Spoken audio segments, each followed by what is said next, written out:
Hey guys, this is Manga here with a new video, and in this video I'm going to show you guys how to color with Copic markers professionally.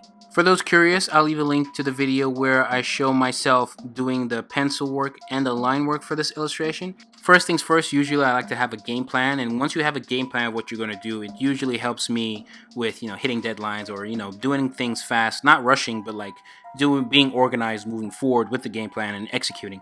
So here, one of the things that I felt was necessary was to find reference of an elevator with reflections on the wall, like a mirror elevator, just so I would be accurate enough with the physics so that I can do it and recreate something like that, certain elements of that within my current illustration, because I wanted to do something like that with reflections on the walls in this elevator where the characters are going to be in. I made sure that I had all the colors picked out. I knew every marker that I was going to need. I wanted to make sure that I had all that set and ready to go so that I wouldn't spend time figuring out which I was going to use. I had all that laid out. And sometimes when you look at the Copic marker, you might pick it up and you think, oh, this is the one you're going to use just by looking at the its exterior, but it might have a slightly different interior when you actually are painting. So sometimes I actually test it out to make sure it does exactly what I'm expecting. For other cases, you might need reference for maybe you want to replicate an artist's style. You want to make sure you've done a little study of that artist's style using Copic markers, or if you want to know what colors you're going to pick. Maybe the character is maybe not yours and it's a commission. Maybe there's a reference sheet, a character design sheet that you can refer back to make sure you're using the right colors. You want to make sure everything's planned out and you have a good game plan. So know what color goes where 100% with maybe slight things here that are subject to change. Also, keep in mind that if you're working with very new Copic markers, sometimes they might have so much alcohol in them that if you're using them for the first time, it might pour out too much ink and it could ruin the drawing. Now remember that this is traditional art and a lot of things are kind of permanent. Now there are ways around this with Copic markers. Obviously you can get like white ink to go over your errors and things like that. And there's also a colorless blender that you can use to push some of the say colors coming out of the line work, kind of like push the alcohol back inside. It's a little trick. Just a fun note to keep in mind with new markers. As you guys know, Copic markers blend very well with each other, and in this case, when I'm coloring the head here, and in this case coloring skin, I try coloring anything really. I try not to make the colors come off as very flat. So I'm going over it and making sure that I'm not applying too much pressure here. I'm just trying to get part of the surface done and leave some white spots to emphasize on where the light source is coming from. And so it's like where the light is hitting the face. And then once I'm done laying down that color, I allow it dry for just a couple seconds. Copic markers dry fairly quickly. So then I go over it with the same marker, just emphasizing on going a little harder, emphasizing on some shadows, and they will pop. They will pop. And now there are several ways to shade. Some people can leave it like this. Some people can then go over those white spots, the parts that you kind of leave to emphasize on the light source, with a lighter tone of the same color, and then you can go over the whole paint or the whole coloring part with a darker tone of the same color, just to emphasize on those shadows for high intensity. One thing to note about applying pressure to the drawing, to your line work, is to make sure that you're being consistent in the amount of pressure you're applying on the pen to paper. That way, we don't see that many stroke marks on the illustration and you get like a smooth feeling all over your coloring.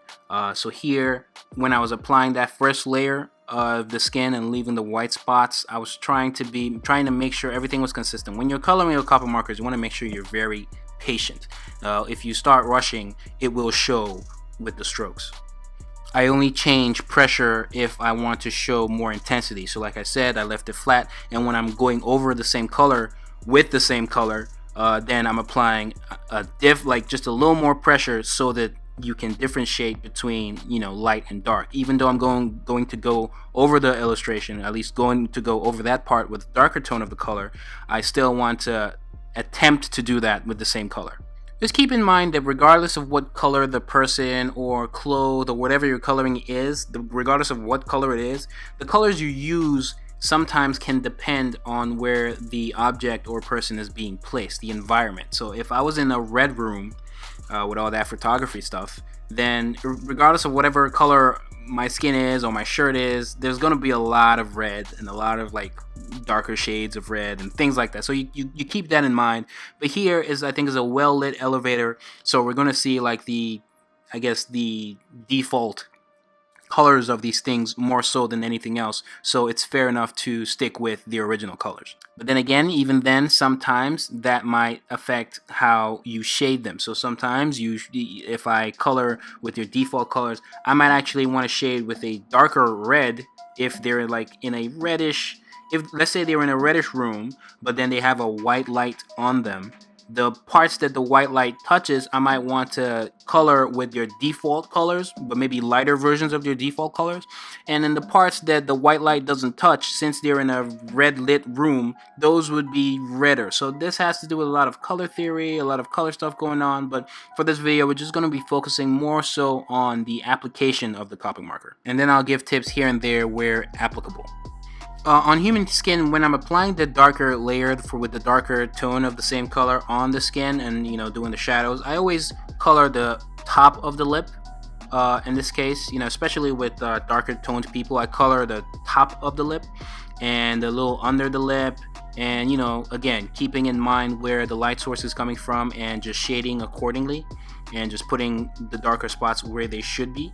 And then with the lighter spots that I left on Wilton, because, you know, the character is a darker toned character, it's very jarring to have to leave those white spots untouched. So I go over those white spots with an E13.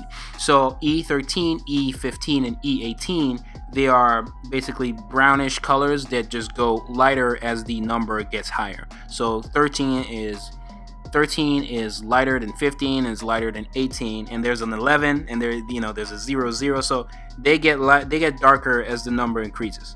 Same goes for a W and a C. A C is just a cool gray, and a W is a warm gray. So you have C1, C3, and C. As the number increases, the darker the gray. What I'm saying is that here, with the light spots I left on Wilton's skin, I went over those light spots with an E13, which is lighter than the default color of his skin, which was the E15. And for the rest of the video, you can refer to the top left of this video to know what colors I used. And for those curious about the blue, the light blue I put around them, almost like outlining them a little bit, you can imagine it as the bounce light, and that's just the light that's coming off of the room that you're in right now in the illustration. So you can almost see it as a light that's hitting them from certain angles where it's not strong enough to alter the default color of your skin or whatever they're wearing and stuff like that. But usually that just adds a nice dimension to the illustration, and it also helps set things apart from one another if they overlap from our perspective. Also keep in mind, if you're coloring and you want to make sure that there's a lot of ink in ink or alcohol in the Copic marker. If not, you're definitely going to see strokes, because then you'd be pushing and applying inconsistent amount of pressure to the paper.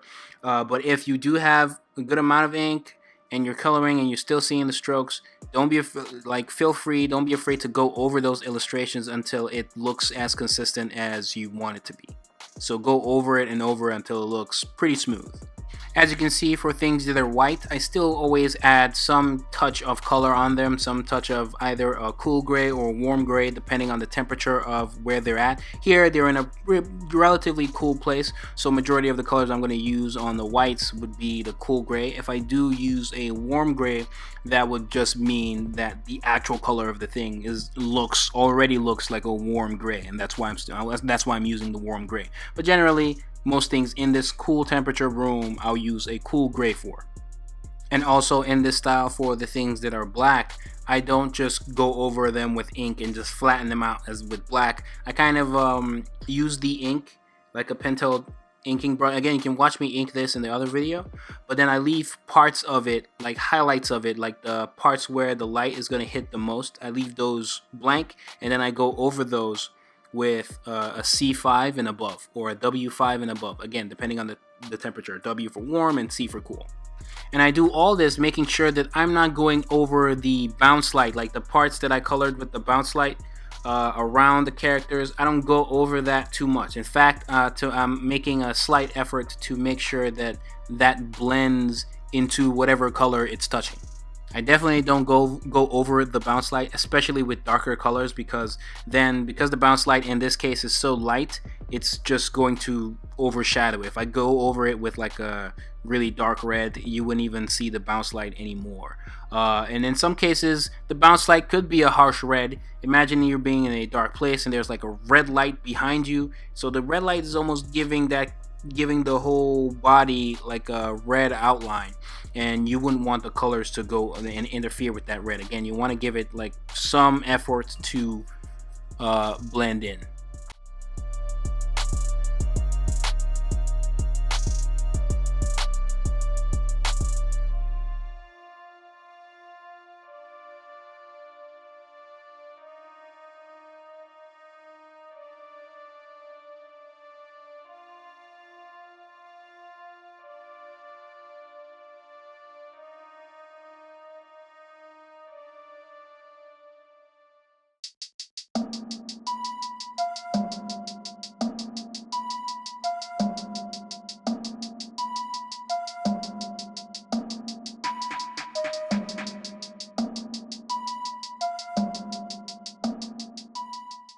Blending Copic markers can really be its own thing, so I'll just tag to a separate video that focuses specifically on that, so we don't worry about that too much. But clearly, as an observational tutorial, you can see what I'm doing by having one color on one end and a different one on the other end, and just stroking towards each other, and maybe even going over the whole thing with the lighter one.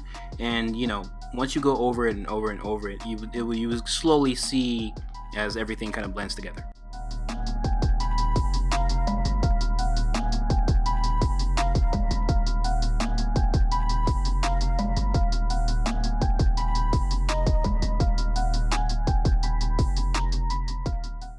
When shading, again, to stay away from that flat look, I rarely ever use one marker and just stay with one marker. So I have one marker, I go over it, leave some parts that I know I'm going to put some highlights on, and then I go over it again, emphasizing on the darker parts, on the parts I want darker. And then I take the darker version of that color, or just darker tone, or whatever color I want to use that's a dark color for the shadows. I do that right over it, and then I go over the light source with the appropriate color as well.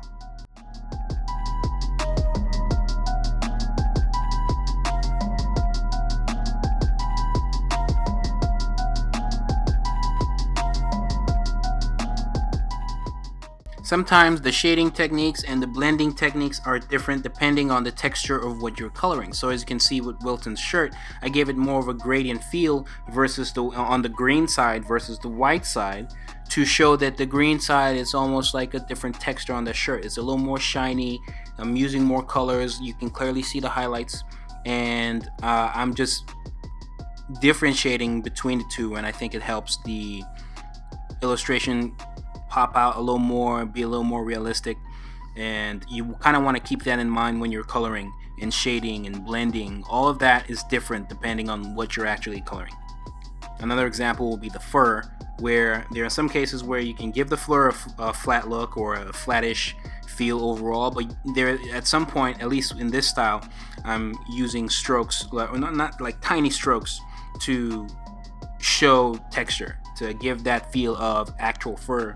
And I'm doing that all over, and then I went again on the parts I wanted shaded, just darker. I'm never actually I don't color it the same way you color skin. Back to Wilton's shirt, you can see like there is like a consistency in the highlight in his chest area, just to show where that crease is, and it goes from one part of the shirt to the other part of the shirt. Again, that consistency helps the shirt look cooler, and more realistic, with the same traits that an actual shirt would have in that part, with that crease, and still paying attention to the different textures.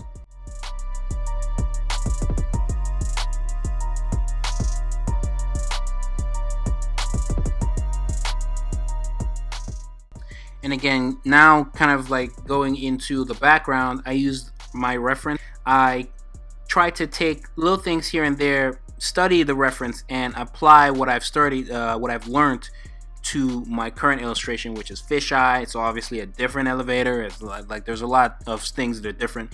The reference has a lot of people in it, so the walls are colored differently. So I need to figure out how everything's going to work with the characters that I have in that space and how they would interact with the reflective walls. How the lights from the roof are going to affect the reflective walls, how the parts of the illustration that we're not seeing, basically our perspective, is going to interact with it, how the lights shine on it. And so I even use different lights here. There's like a red light in there, but I don't have a red light as much. It's more of like a bluish light, being consistent with the bounce light, because if the bounce light is blue, then it's probably because there was a blue light somewhere in that space. Also, here's where a lot of the blending comes together. So even here, I'm going off of my reference as well. So there was a lot of blending the warm grays and cool grays, just because of, not necessarily because of the temperature, but just because of what's reflecting on the, I guess, the mirrored walls. So there's it looks really, really messy, and in some parts it looks like really, really dark. So you know, I had never done stuff like this before, so there's a lot of me also learning while I'm putting this together. But I just had fun with it, and I just trusted the process, and I think at the end of the day it came out pretty well. There's a lot of blending that goes together, and I'm making sure I'm leaving space in certain areas and blending things I probably wouldn't normally blend. It's really tough. It was really tough, but at the same time it was fun because I wasn't really thinking about it too much, right? I was just going with the flow. There's a part of me that's winging it. There's a part of me that's focusing and trying to understand the reference. There's a part of me that's using that reference as a guide, but just making sure it's not dictating what I'm actually doing. And hopefully at some point, do this enough times and I wouldn't need a reference in the future. There's a lot of paying attention to the physics of it all, and having colors go over each other, and also leaving room for colors that are going to be there but just not on your hand. So like sometimes if you have a darker color, if you go over a space with a darker color, it is harder to then put a lighter color over it. So you want to make sure you're leaving room. So if I'm going to color something and I know, okay, I'm going to blend this darker part with this lighter part, right? I don't cover the lighter part with a darker color, because then it will be harder to put that light color in there in the first place. So I leave that spot white. It's the same thing with, like you saw earlier, with the skin and all of that. So when I then put in the color for the lighter color, then I work on blending it, and there's just a lot of like stroking back and forth. Dirty minds would take that in another spot, but you know what I'm saying, right? There's a lot of like blending. I'll just say blending. I'll leave all the blending stuff to a different video, but there's a lot of blending that goes into it, and as you can see. And then with the colors of the characters interacting with the wall, I'm just basically taking the colors of the characters and just literally slapping them on the wall on those spots and working accordingly. So sometimes it might not be the exact color, but it'll be maybe a lighter version, and in some cases I'll actually leave room for it. I'll leave room for the parts where I want that color to really show. So that yellow jacket, I want that yellow jacket to really show, then I'll make sure I leave some room for it, and I wouldn't have a darker color in that spot. I'm gonna have a lighter gray in that spot, but that lighter gray is not going to interfere with the color I'm slapping over it. Now if it was like a dark, like a C7 or a C6 in that spot, it'll be harder for the color to show on that wall. So I'm leaving room for it. And then the parts of it where I want color to show, but I don't want the color to overcome the dark parts of the wall, then I'll leave that part darker. So say like a C5, and then I'll go over the C5 with color. So you're kind of seeing the C5 and the color at the same time, which is more in line with the characteristics of a reflective wall or a wall like this. Overall, I believe it's very key to remain very patient. And one thing I did after everything was done, I got white ink and I went over the top. And this is something I picked up from studying the reference. And again, I just worked accordingly. There's some of the white spots that would have a lot of intensity, so they'll be really white, and then some of it's almost like fading away. So I take that white ink and maybe I dip it in water just a little bit so that it's not as intense, and then I put it on the wall. With the bounce light, there are times where the bounce light kind of jumps into things. So as you can see with Wilton's pants, I put a little bit over the color that was already there, and that's just, in some cases, maybe that part is closer to the light source of that bounce light, so it kind of overpowers just a little bit whatever the default color is, so you see it a little bit, and so that's why I'm drawing it right over and not really worrying about it. It's almost like blending by itself. And if I really wanted to show, so like you see with Damon's jacket, I'll just go with a darker color of that bounce light, or of that blue, and in some cases it also helps for the shadows to pop out even further. So like it was actually hard to find a dark yellow that would actually make the shadows in Damon's jacket pop out more, but that was helped further by that darker version of the bounce light going in there and, you know, working further. And these are things that you can find in real images. Again, it's a lot of like understanding light sources and highlights and bounce lights and how they interact with one another, and blending, and how a room will be lit, and the temperature of the place already. There are a lot of factors that go into how you color a piece, especially if you're going with a slightly realistic look. Maybe not too realistic, because obviously this doesn't look realistic, but there are a lot of factors to consider when you're coloring stuff like this. Unless you're doing something like very cartoony, you know, very kid friendly, light, you're not worrying about that stuff too much.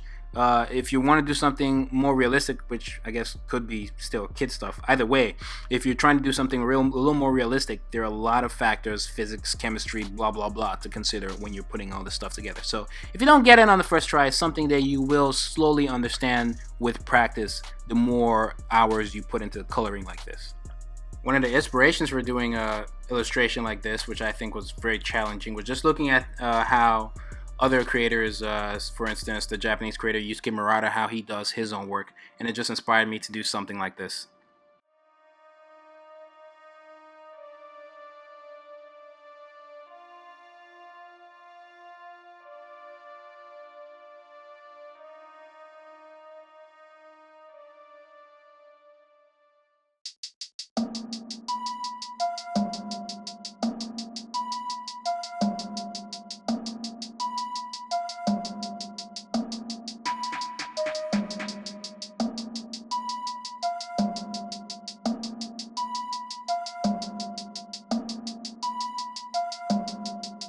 And that's all, folks. Again, if you want to see me ink this, I'll leave a link to the video where you can check that out.